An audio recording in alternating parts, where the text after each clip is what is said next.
All right, hey guys, another installment of what not to do. So we are repairing this install. It's on a Volkswagen, it's an older Volkswagen, but it's still a pretty complicated install. But one of the things we wanted to show you is this is how they had it in the car, just like this. No trim ring, no nothing. They had the USB sticking out, a mic sticking out. But more importantly, what we want to talk about is these screws. So the screws that they use to mount the radio to the kit are these things. Now here's the problem with that. On these newer radios, it's not such a big deal because most radios no longer have a CD transport. Like, so back in the day, you used to have a CD slot or a DVD slot or both. And if you use the screw this long, you would potentially have hit the mechanism and the CD player would have stopped playing. Obviously in a modern radio, they don't have CD players anymore. But the crazy thing is, the stereo comes with the correct screws. So it comes with these really short swept head screws,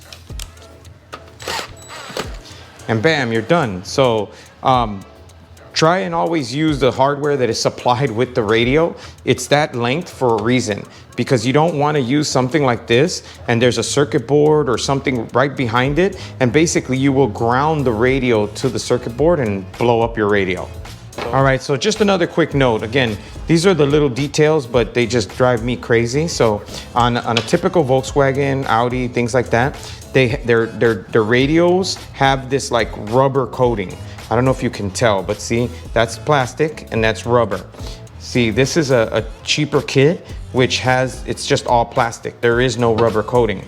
On this one, there's a rubber coating, the opening is smaller, and it comes with a trim ring to kind of like just dress the radio so it looks kind of perfect in the opening.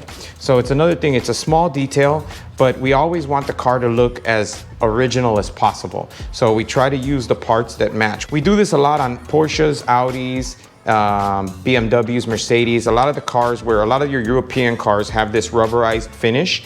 And so if it does, we try to use the kit, unless there obviously isn't one available. But if there's one available, you definitely want to use the kit that goes with the vehicle. So just a small tip, thought it might help. Thanks for watching.